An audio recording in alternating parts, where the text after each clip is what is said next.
Right, moving to some basic rules for gestures use. There are some basic rules that we need to abide by when it comes to gestures. There are some rules that we need to stick to.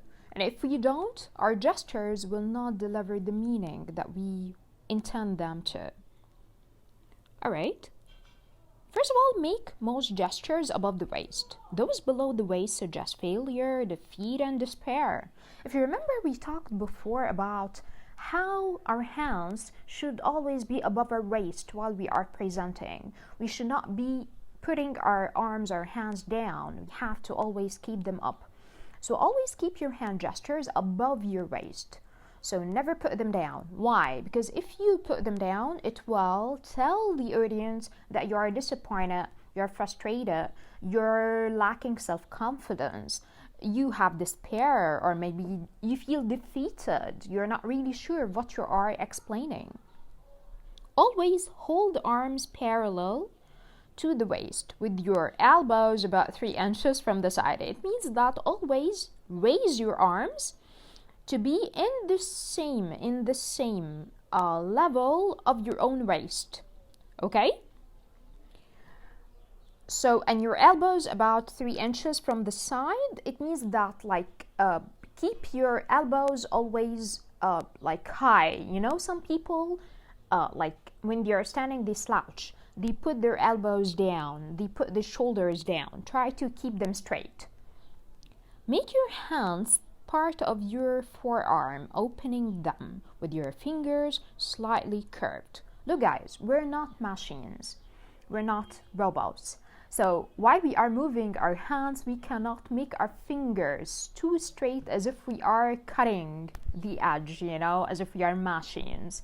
Or like having knives in our hands. This is not the purpose. The purpose is to show the audience that we're human, just like them. But how? You cannot always close your palms. Palm means like your hand, the bottom of your hand. Keep your palms always open, and at the same time, keep your fingers a little bit curved. Not straight, not folded. So keep them curved a bit. Alright? Use both hands to convey power.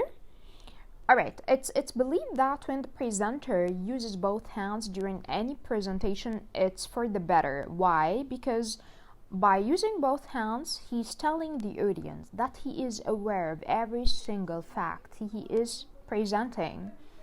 So when the presenter chooses to close one of the hands and opens the other, this is a problem because here it seems that he's hiding some information from the audience. So it's better always to keep your hands open, wide open, and move them together. Not only move one of them. There are gestures of direction, size, shape, description, feeling, and intensity. All of them are effective when speaking. What he's trying to tell you here that gestures have many types. You can use your gestures if you want to show the audience some numbers like first, second, third, or if you want to show them what you're feeling, how you're feeling, or if you want to show them a direction, you tell them it's right or left or up or down, or you want to show them the size of something, it's big or it's small. You want to describe something with your hand. Like description, like it was amazing or it was too bad. So I mean, we can describe a lot with our hands. Our hands talk more than our mouth actually. All right, let's move back to the slides.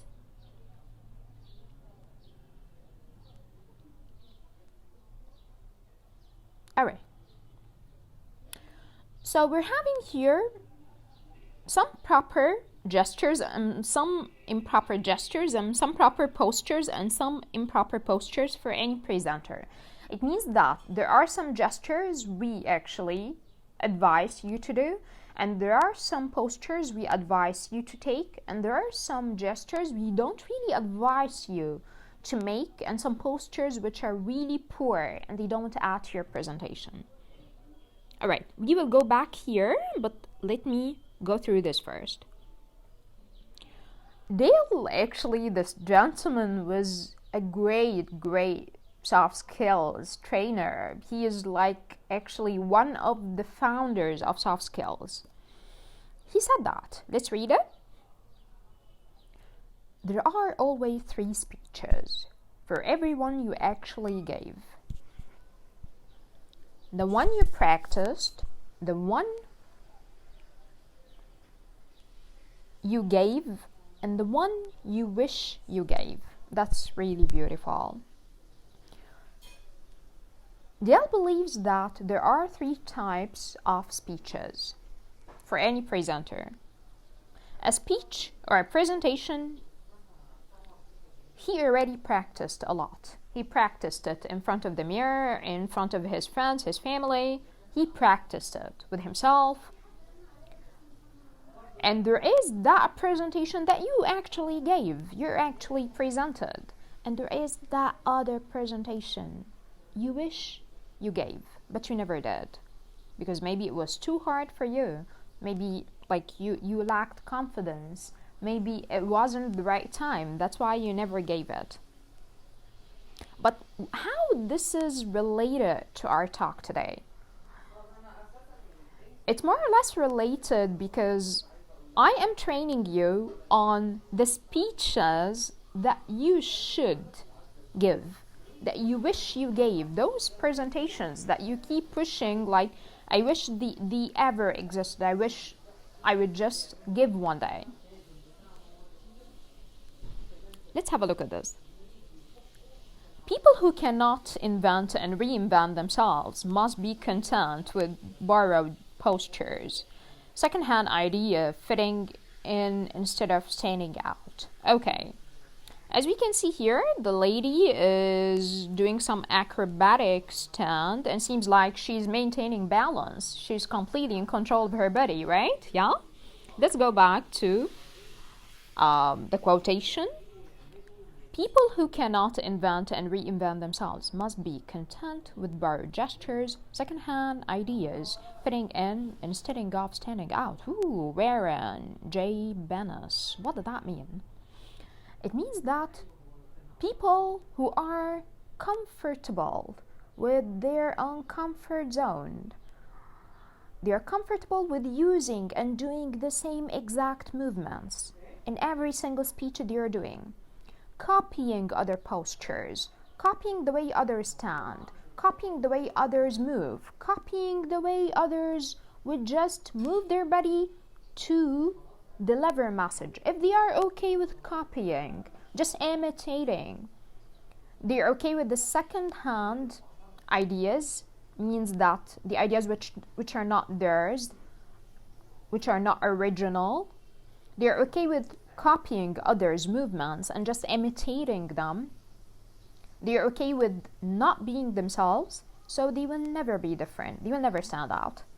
The audience will never know how great they are. But presenters who are not okay with copying others, with imitating others' postures and gestures, those presenters who want to stand out, to be unique and different, those presenters come up with their own postures and gestures.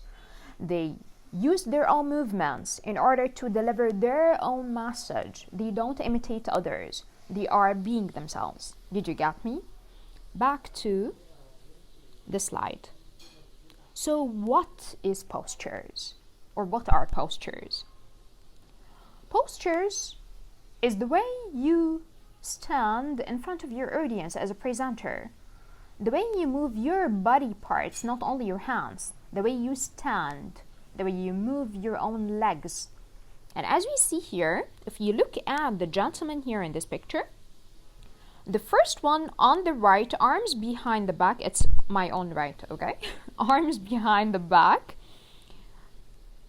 If you put your arms behind your back in a presentation like this, it means you're telling everyone not to come near you, not to come close.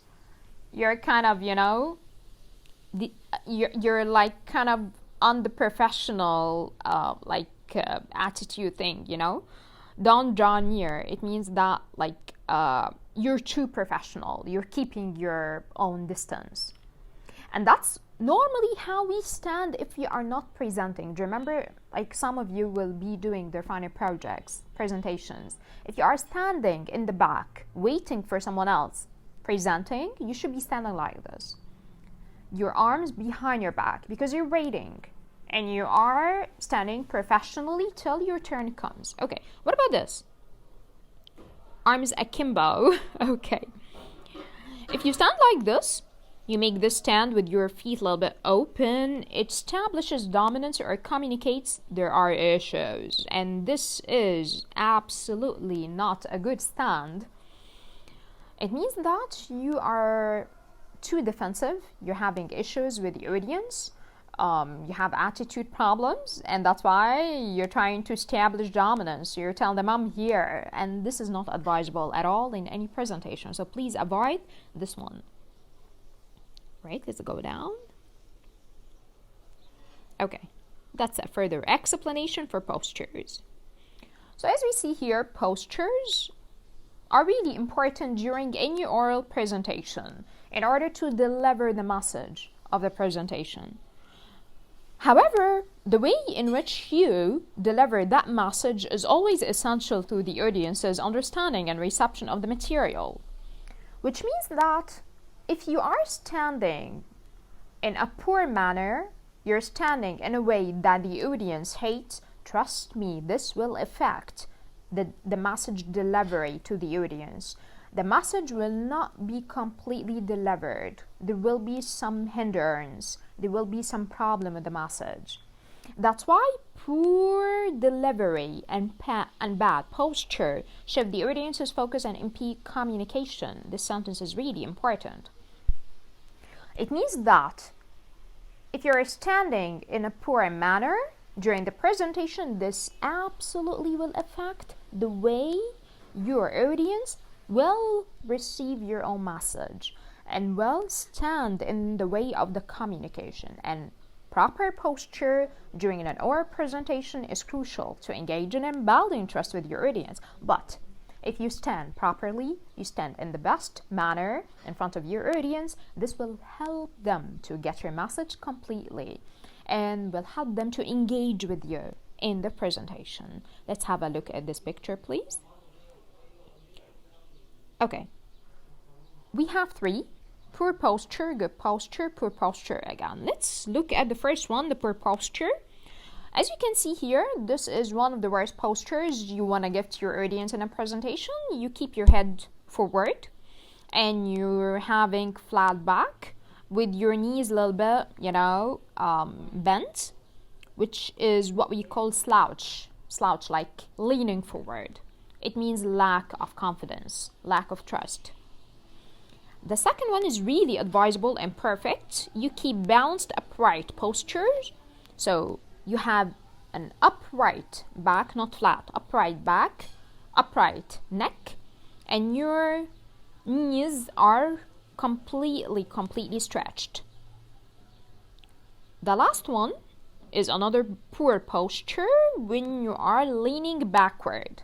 You're having forward hand and then rounded shoulders.